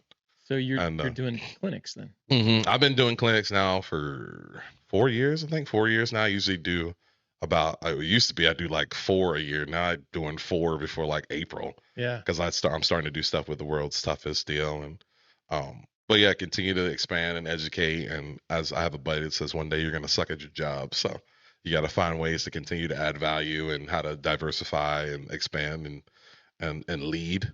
And I ain't gonna be here forever, so if I can leave my mark in some way, either through people or what I did, I think that's a cool thing to pursue as far as legacy. That's an interesting thought, because I never even think about that. But you know, a photographer such as yourself, you know, that stuff's going to be around a lot longer than we are. Oh yeah. So that's a pretty interesting. That's like I remember the early, and it wasn't too long ago, but like some of the American videos when Keith Mundy would talk about them being family heirlooms, and you would always, I just thought about it as a hat, not a, you know, not something that, you know, someone 20, 30, 40 years from now like is wearing your hat, or like they're fired up about it, or like someone wants your hat. Like, you know, that's got a story that like, you know, well, what was it, 97 you were born? Like, so that hat's older than he is, you know? I mean, it doesn't take a whole lot. No, it doesn't. But I mean, but like, that's why I like certain things. Like I just started tinkering with a camera that's 50 years old, and like, or I listen to records, and it's just cool to have something tangible that is older than you, and like, and to take care of it, or, you know, or just to have it around. So, but yeah, like I've always been a legacy guy. Part of the reason I think I'm attracted to the whole cowboy lifestyle and stuff is that, you know, we always talk about stories, and because that's what lives on, you know, after we're all dust. So yeah, leaving a legacy. Yeah, that's pretty heady stuff. Yeah. That's your deep moment for the day. Right. So tell me about this camera that's 50 years old. It's a Mamiya RB67. So it's cool because what I needed in the moment was like I shoot my big main camera is a Nikon Z9, and that camera is a beast. Like I don't have to think, like I know pretty much what the picture looks like before I hit the button, and I can turn the sound off, and like so I was losing the experience of photography, whereas like this old camera I have to manually focus. I have to use a light meter. I have to carry a light meter with me to kind of gauge what the exposure is. Oh, yeah. I have like a waist level viewfinder, so I got to look through it. Plus the image is backwards, so I have to sometimes I have to recompose and bring the camera back so I can keep things straight and manually focus. I got to take a dark slide out, and then the shutter's down here. You gotta breathe, take a picture, and then you gotta actually wind the shutter, and then you've got to wind the film, and it's only got 10. You only got 10 pictures on a roll, and it's very slow, but it's like the process of taking a picture is fun. So if I get one picture in focus, I'm fired up about it. That's funny because thinking about a light meter, I mean, I haven't even had to think about that for I don't know how long, right? Because we were talking about it earlier. You got a histogram on every camera now. You can look at it and we're close enough. Whatever. Yeah, that'll do. This camera doesn't even have batteries. Right. It's all analog. It just Wow. if it's 50 years old, to shoot vertically, you have to rotate the back on the back, and then you can shoot. And it's pretty sweet. Yeah. Lorena's very interested in photography. Yes. She started out shooting on her. I'll go back down the 4 steps. I'll grab the camera so you can see it. There you go. There you go. Yeah. Follow me on Instagram, Snapshots by Lore. She started out with her phone, and then Fuji X100, and now we're gonna get her something else. I think we're gonna use probably one of these. We've got a bunch of prime lenses. Perfect. We're gonna get her one of these or something. There you go. So That's bug, man. It's bug. She doesn't have any formal training, and especially on. That's where I started. I just pushed the button, trial. And that's the cool thing about digital. It's it don't cost nothing. Just keep going, and then and then the camera can, if you just look at the histogram, the camera can actually teach you how to take pictures. So. Yeah, that's true. That's 100% true. I don't have any training, but I like to think I'm a natural. Yeah. That's She's all. taking some pretty good photos. Yeah, and She's probably a better landscape photographer than me. So. I'll show you some of my pictures. All right, there we go. Yeah. We've both taken cameras out on hikes before, and nice. Just take some photos as we go along. So it's pretty relaxing for me. Oh yeah, it's fun to just wander and not have a purpose or anything, and if you see something cool and snap a picture of it. I mean, I just do that all the time. Just take a stroll.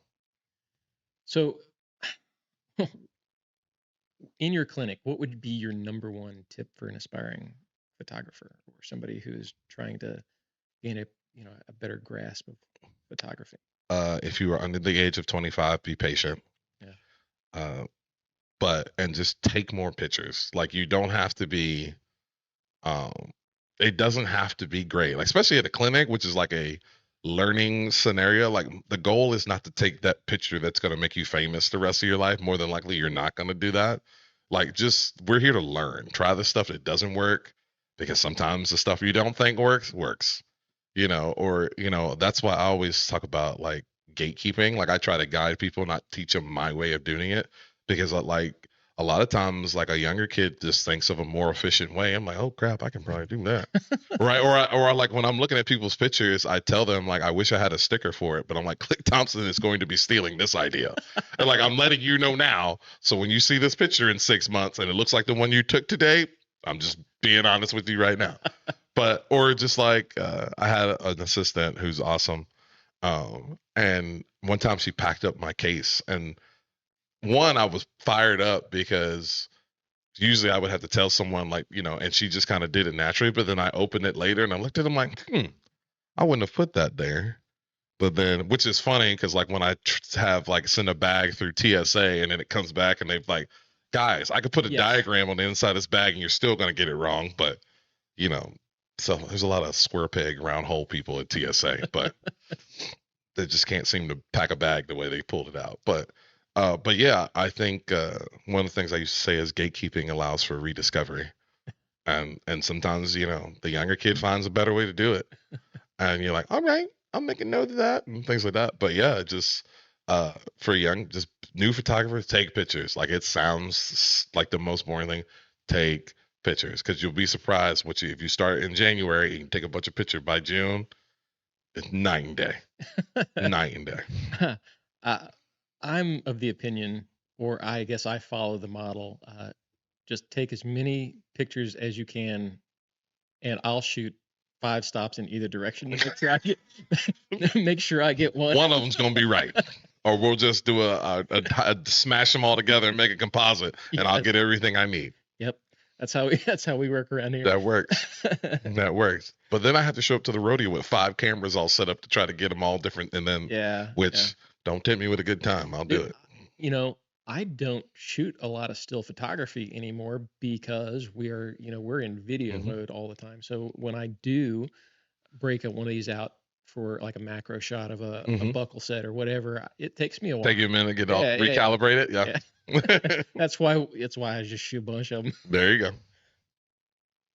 So what about the artistic side of it?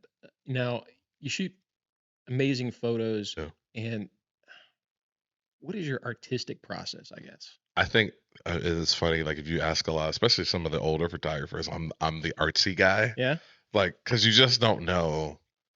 But that comes back to all the different subliminal things that I've watched, and like, I've gone to concerts just to watch what the lighting guy does, because there may be something similar that happens like at the beginning of a show with like a spotlight or something like, and maybe it's just conceptual, like how I'll like compose the photo later. I'm like, I never thought about that. Or just the way something looks then, it's like, so sometimes I think artistically, when I'm teaching people, I'm like, shoot what you see. Don't try to make like, and I've even walked up to a student, I see him like struggling with his camera, and I look at his picture, I'm like, can you see that guy over there? He goes, no. I'm like, so why are you trying to photograph him like you can see him?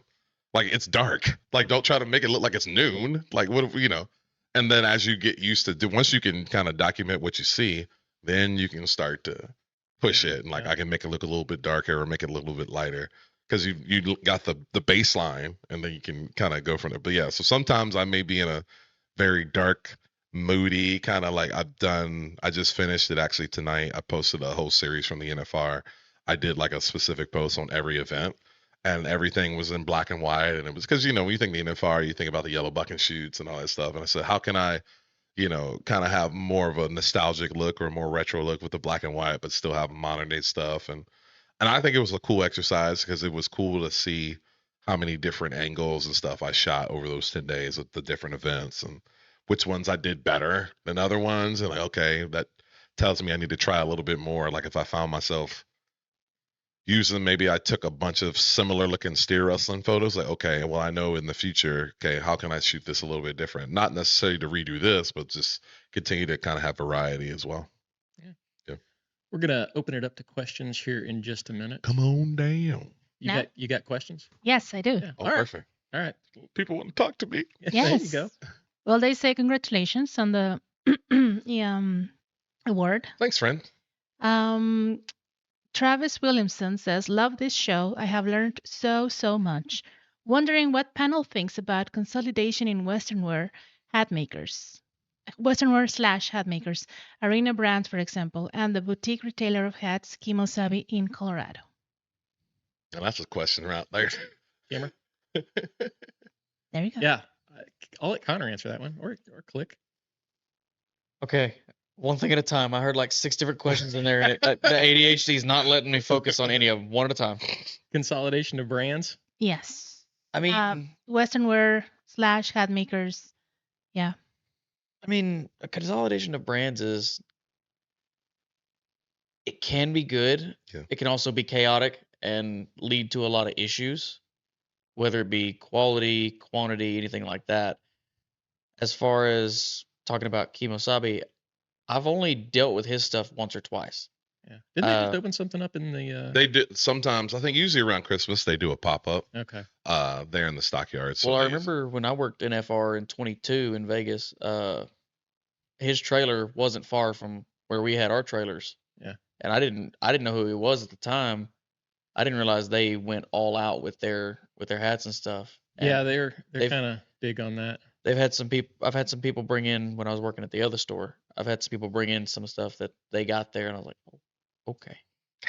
Well, I mean, they I'm kind just of that's remind all I me. want to say is, oh, okay. I mean, they kind of remind me of Letty, right? So they're high end, but then they take it to the extreme with like the distressing and stuff. Yeah, That's kind of the way I think of them. it's not my style, but it's cool. Yeah, I think, and that's good. Well, one, I'm always been, I want people buying. Well, I mean, it doesn't really affect me, but it affects me. I want people wearing hats Yeah. because I think if someone buys a hat, then that's the first step of kind of getting them into the door, because more than likely no one's going to buy just one.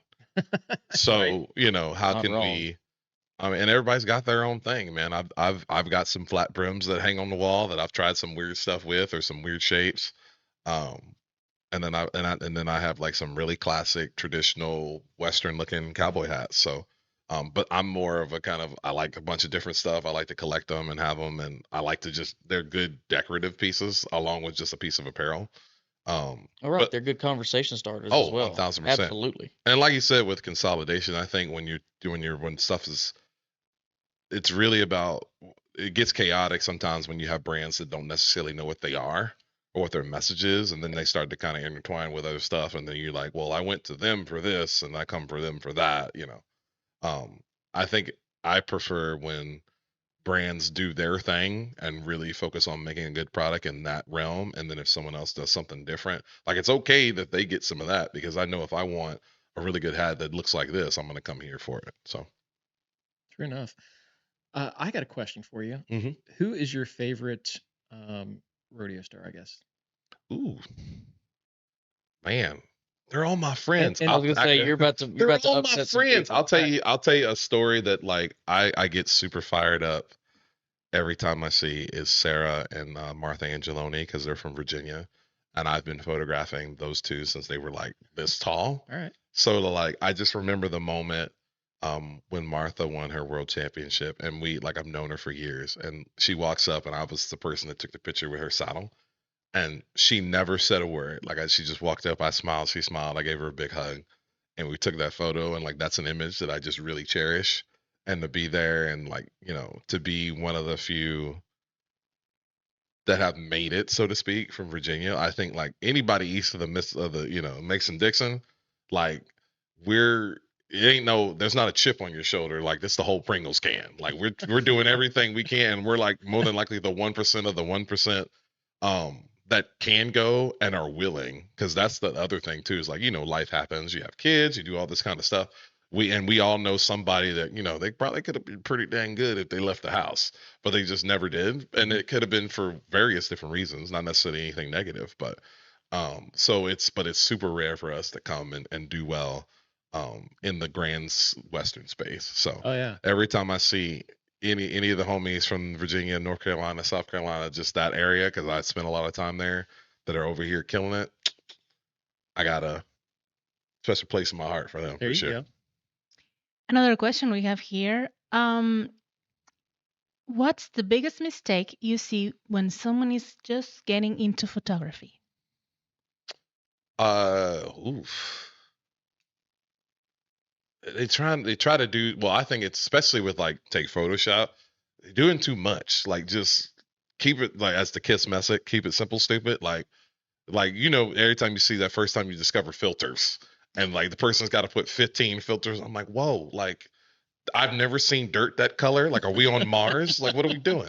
Like, dial it back. Like I think that's part of, I think any is, and I'm sure it works really well in, like, finesse, like learning how to be uh efficient, and knowing how to, like, if I'm gonna put a hard crease in this hat, how do I, like, keep it clean so it doesn't look like especially like a straw, you can see it a mile away. Like, I can see you've got like 18 different divots in it, just to bring that. You're like, dude, you can bring that front of that brim down without having to literally break all the straw. Yeah. Just maybe you need to get a little bit more steam on it, and not, but so, and it's the same thing with photography. It's like, work on having some finesse, and, like, don't throw everything at the picture, because I've found, like, you're spending a bunch of time on a picture, it's probably not a good one. Yeah. So, like, why don't you just work on making a good picture? I remember I took I took the photos for my son's graduation, and then I spent hours in Lightroom, and I'd have layer masks, and we would change the color, the color of the sky, Yeah. and all that. And now when I take these 15 different photos, I'll find the best one, and I'll hit auto in Lightroom and go. Oh, that's way better. And I don't look like I'm on a different planet. Yes. Like, where was that at? Because I don't remember seeing it. Purple sky. Right. That was radioactive. Yeah. There you go. Do you enjoy shooting more indoor or outdoor rodeos? Honestly, I think it's just the rodeo, wherever it is, man. If it's a good time, I mean, no one likes to be in. I mean, I went to Bonifay, Florida this year, and I sweated. I haven't sweat like that in 6 years. Like that humidity it was October. Yeah. Out of control. But like just the environment, like that rodeo, it's because they say it's the other one on the grass. Like it's on a football field, and it's like one of the poorest communities in Florida, but they've done this rodeo for 80 years.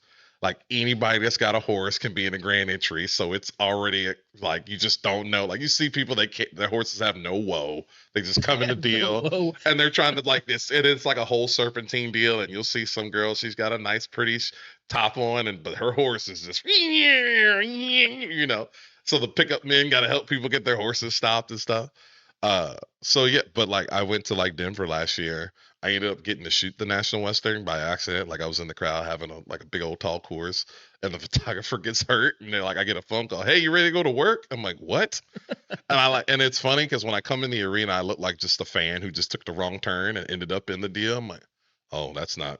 You're just looking around like, well, we're shooting Denver now, boys and girls. So I mean, and that was a really cool arena. It's just a little sketchy. Yeah. Yeah.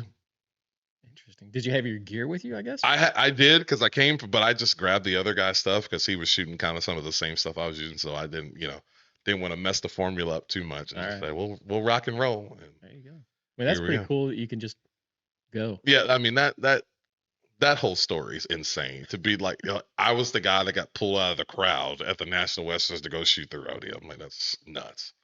But yeah. And then you have Pendleton when you're on the grass trying not to die. So.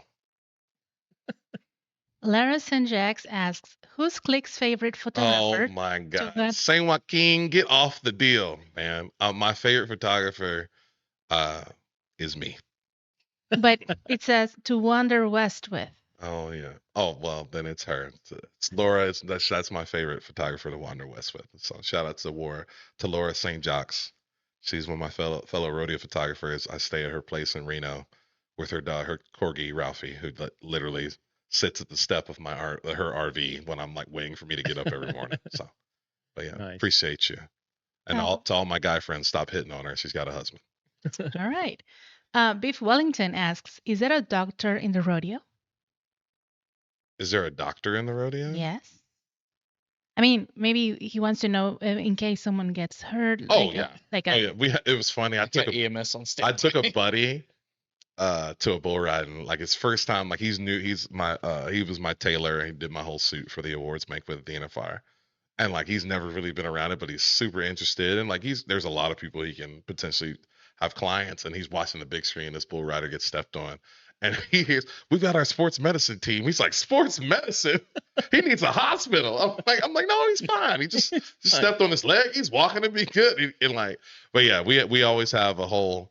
At any top level event, I can say there's at least a whole sports medicine crew, and there's an ambulance like on site, and so we try to give people the best care that we can outside of of course you put yourself on a bull, you kind of put yourself in a risky spot. But, yeah, that's true. But absolutely, I'm not a doctor though. Okay. By the way, if you want to hear about interesting injuries, check out our last, not our last episode, but the one with Jordan Alverson. Shout out to Jordan. I've known Jordan. She's another East Coast gal, and I've been through a lot of. When I see Jordan and she's not hurt, I'm like I just hug her. I'm like, proud of you. You've gone a week and not broke. She's a tough cookie. Days since last accident. Oh yeah, 1,000%. God bless her. Yeah. We gave her a little bit of crap about that. A little. So, how do you take the perfect picture? I think you practice. Perfection is subjective. I mean, I can find a way to tell you what's wrong with it,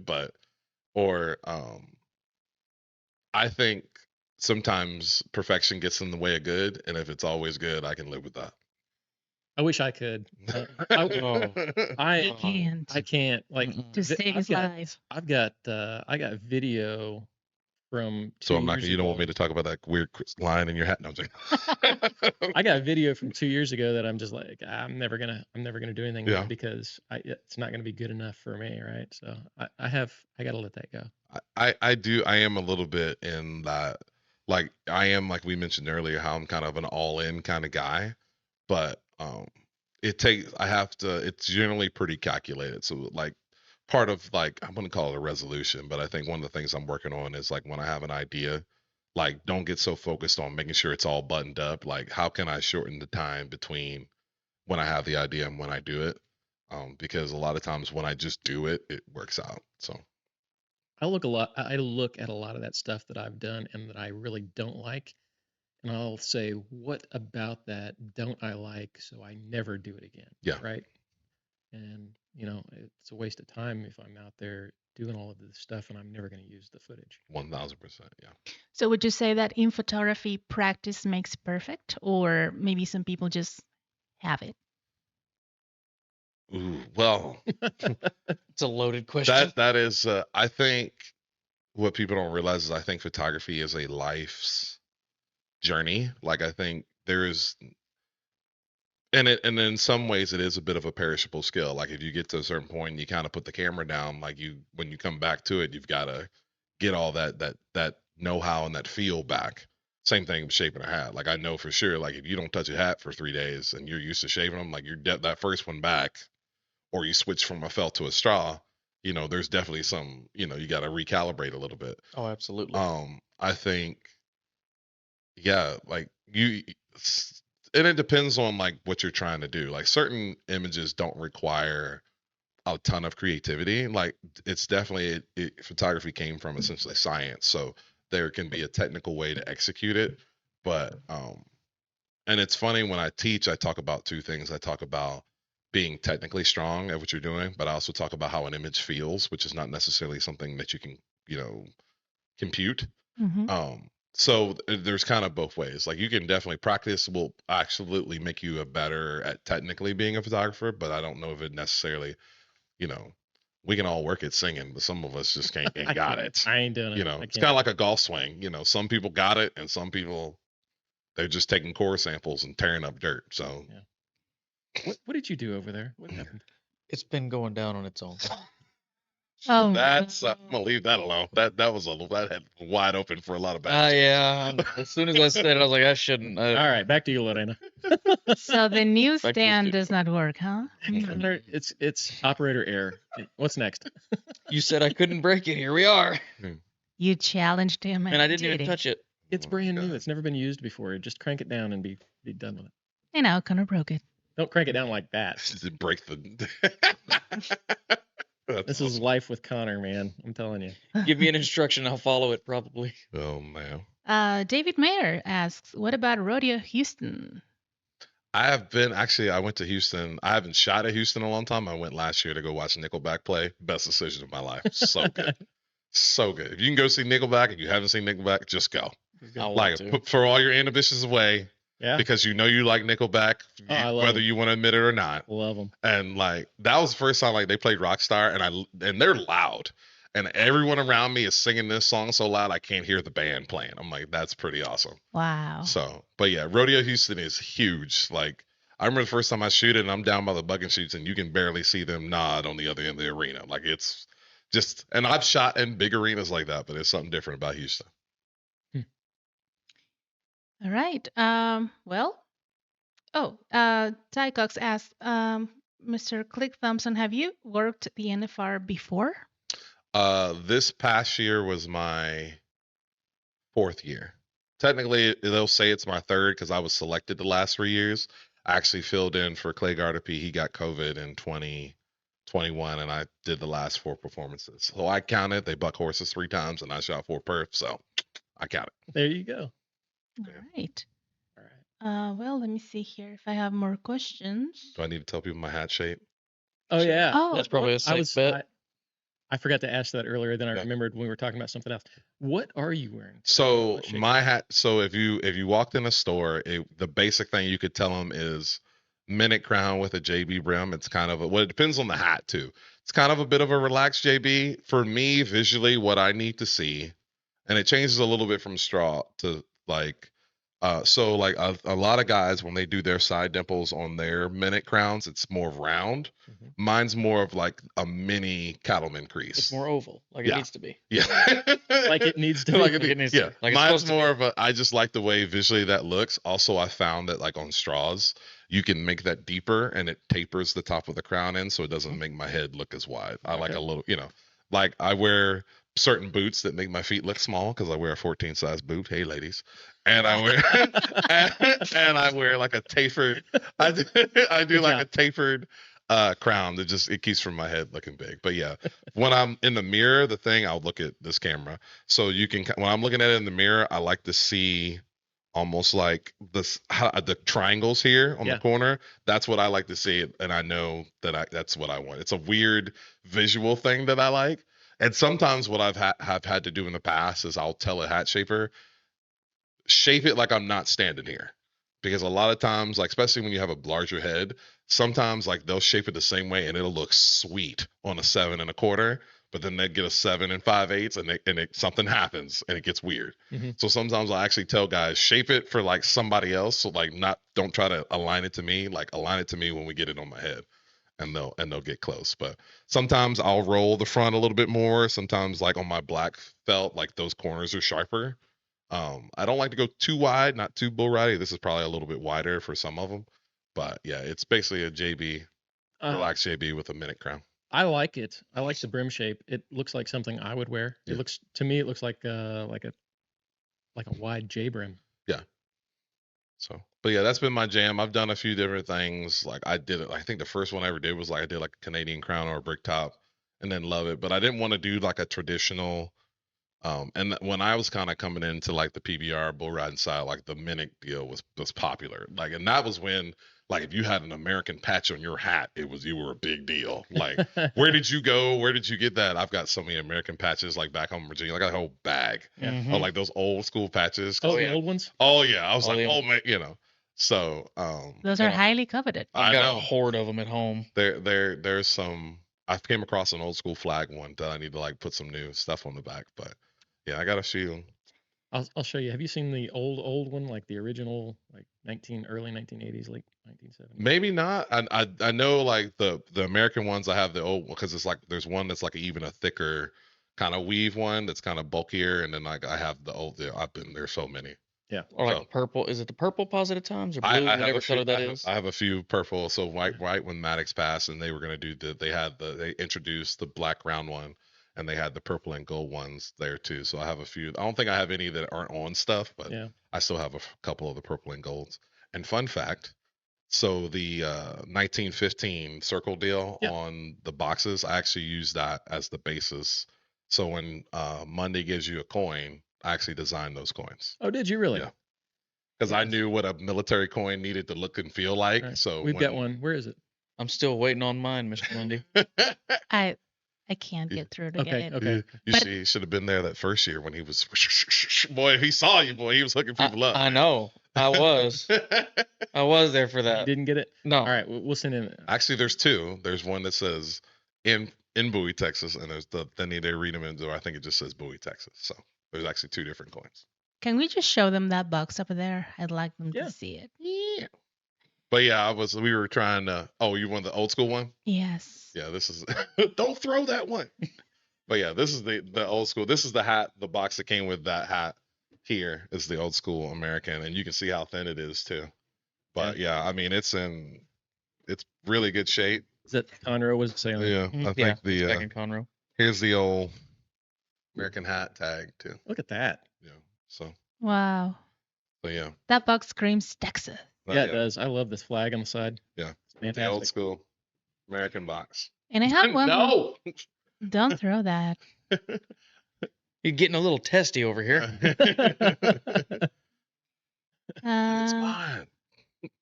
That's why we gotta have nice things. they want to know about your patches if they're for sale. Uh, on Instagram, send me your address and I will mail you some. All right. Yeah. Mike, Maybe the big ones. Also, fun fact about my big 2-inch patches. When I order them, they have a white edge because that's how they finish them. And I take a black Sharpie, and all 3,000 that I've owned, I mark and do the black edge on every single one of them. wow. So they have been actually touched by me. Do you need some help? Yeah. I've done like movie parties. I'm like, all right, here you go. Go get to rolling, and I'll do it. Connor, we had him put stickers on. Oh, yes. Uh, Oh, there's one in that bag that we yeah, gave you. there's one in there. Perfect. I was about to add measure. some cartel Yeah. stuff. It's a little help me out. What am I talking Sticker. about? It's a tape measure. Tape measure. Thank you. Yeah. Good Lord. Putting stickers on tape measures. There Thank you go. Thank you. I meant what you One knew. track. and He one enjoyed it track. a lot. He did. Brian Mandel asks, what is the practical difference in the 7X versus 10X American hat? Look how we both Here's your chance, Joe. 3 X's actually. Exactly 3 X's. So the difference, in my opinion, the difference between a 10X and a 7X is finish, and kind of trim, right? So the 10X is finished a little smoothly than the 7X. Is it just the Tough Cooper, Connor, that gets the lambskin, or is Correct. What's the difference in trim other than the buckle set difference? Buckle set's the same, or buckle set is different. The leather is the same. It just has the Liner. 10X instead of. Than a- Are you talking about Tough Cooper? No, Or regular? regular. So a regular 7X versus 10X, the only difference is it says it on the inside of the hat's Lucky 7 versus 10X. And then the outside the buckle set's different. Yeah. That's it. I think it's just And then they're finished a little bit I different. think just the finish of the hat really is the biggest difference that you're going to notice. Fun fact about Tough Cooper, he's probably harder on a hat than you are. Really? Actually, some of his earlier ones, he's harder on a sweatband than you are. Actually, some of his earlier, when he was wearing a bunch of Americans, so generally when he ropes, he gets a hat. He wears a hat that's like a size smaller, Mhm. and he'll cut, other than like Cut a section of the he band. cuts the whole back of the Mhm. band out and just for the front. And so like when he's roping, he wants that to be the one thing he's not thinking about. So yeah, his brain's probably bleeding while he's roping, but I remember the first time I'm like, where's the rest of this sweatband? And then like he was telling me he cuts it out, but He actually passed me on the highway last night. There you heading go. Home. But yeah, I think we've got him dialed in too because he's got a weird kind of boxy shaped head. So, but yeah, I think they've got it dialed in now. I saw a picture the other day. He was tipping a hat and the whole liner was still in there. I'm like, thank God. Getting him to come around. Yeah. Mike K says, I joined late. Sorry. Did he ever tell us how close he gets to the action when taking photos? Also, did he tell us about his cool jean jacket? I would tell you about both. I get as close as I need to. I have broken lenses. I haven't broken any bones, but I've definitely got bruises and cuts and But the lens hurt more, huh? well, it's funny. Like the thing is, like if you got a camera up to your face and the lens gets hit, everything comes back. So Yeah. it's an easy way to like Yeah. you can break a nose or crack glasses or stuff like that. And I've had bulls kick lenses and stuff, so it gets a little western. This is actually an old school. I think I got these from Germany. Keith Mundy actually, I bought like a couple of these, and Keith Mundy has one of these that I signed. But this is an old Selvage Wrangler jacket, and then my buddy Daniel Wright, he works for Bolin now, but I think if you on IG, it's Cowboy Chain Stitching. He did the chain stitching for me, so he's my chain stitch guy. All right. Yeah. It's cool. It's a cool jacket. Yep. But as far as the lenses go, real quick, I mean, some of those, the big Mhm. long ones, they're like $10,000, man. They are not cheap. The most I spent, I didn't pay this, but like my 600, I think brand new, they're 12 grand. Yeah. Yeah. They're not Yeah. cheap. And I bring those in rodeo arenas and run around with horses, and like they're like every time I call it my selfie lens because every time I pull it out, someone's like taking a picture with me in the background, or they're like, "You taking pictures of the planets?" or whatever. Everyone's got their just like when you stack a couple of hats. So like, you're selling hats? I'm like, calm down. Wow. You're a comedian. Haters gonna hate. Yeah. Oh, this is a question for us. All right. Are you guys gonna do a live on Super Bowl Sunday, February 9th? I mean, nobody's going to watch it, right? So probably not. February 9th. We should probably Yeah. reconsider that. Yeah. Yeah, we should probably think about I was it. Yeah. I was about to say when you told me earlier, I'm like, Yeah. I've been waiting on you to make that connection, but I wasn't They going don't to say watch anything. football, son. Neither do I. That's Back why I up, wasn't going to say a word. My Eagles are going to the Super Bowl, so I'm good. All right, so we have a special guest Lined up for the already. 9th. We might have to change that. Yes. Yeah. Just record it. How do you guys feel about giving us a break? Yeah. on that Yeah, maybe Sunday? it'll. I don't know. We'll let you know because break? right now we do have a guest. It'll be the post show after the Super Bowl. Come yeah. on. I mean, you could do that. I mean, we could do that. We could Do it Really? during the halftime show. post show. Oh, maybe. Oh, what time's the game over? Good luck. Yeah. Yeah. I don't know. Yeah, when's it starting? At 4 hours. Yeah. All right. We will. We'll let you know about that. Keep an eye on our Instagram. Yes. Do you have one or two more questions? We're gonna have to wrap it up here. I think that's all. That's it. Yes. All right. Oh. You thought. Oh. Hello, sir, from Philippines. Wish I could have some of those cowboy hats. That's not a question, just a comment. There you go. Well, you can always go to Joby's hat store. Yeah. Best hat. Joby'sHats.com. He ships all over the world. Shout out to Philippines. Joby. He's killing it right now. Yeah, he is, man. Proud of that guy. Yes, I'm single. I don't know if that was a question, but yeah. Oh, there you go. Always taking applications. Always Go to my contact page on the website. No, I'm joking. Speaking But of website, so where can people find you? Yeah. Where are you going to be next? Where do they, if they want to see you and want to meet you, where are you going to be? And how do they get a hold of you? ClickThompson.com is going to be my main website. We're actually in the process of redoing that. Instagram, Click Thompson. Facebook, if you do Click Thompson or Click T, I'll get it either way. It's either my personal or my whatever. But yeah, slow on TikTok. You can add me on Snapchat. It takes me a while to get back on Snapchat. My snap score is trash, so don't expect a whole bunch of chatting. But yeah, as of tomorrow, I'll be at the Fort Worth Stock Show and Rodeo, hanging out, visiting, shaking babies and kissing hands. And then I leave Thursday to go to St. Paul, Minnesota. Got my first clinic of the year, and with the World's Toughest Rodeo crew. Got some buddies there, and then the following week I'll be in Winston-Salem, North Carolina, and then I have a few days, and then we'll be in Tucson, and that'll take us through February. So bouncing around, pop in a few times at Fort Worth, doing some other things that are pretty cool I can't talk about yet, but yeah, and working on some other stuff, so stay tuned. All right, cool. And we are going to be at the Fort Worth Stock Show and Rodeo this week as well. We don't know when yet. Keep an eye on our Instagram, Facebook. We will let you know as soon as we decide which day or days we're going to be out there. Maybe tomorrow, maybe Tuesday. Who knows? Also for the photographers, I'll be at Imaging, which I believe is in Dallas or Grapevine. I'm not quite sure. It's a big kind of photography conference, but I think if you Google search Imaging USA, I should be there February 3rd around noon at the Fort Worth camera booth. We'll be hanging out, talking photos, visiting. I'll be wearing something cool, I'm sure. All right. All right. Hey, Click, we really appreciate you coming in and Thank you. talking to us. Hey, we really appreciate it. Appreciate it, brother. You know, it's been a while. We tried to get you on man, here I know. for several months, and then, well, you had the NFR. We Yeah. couldn't bother you throughout that, but we're glad you made it in. In January. Oh yeah, we're we here. got it done. Happy to do it again. Yeah. Don't worry. All right. We'll have new gear for the next time. Damn.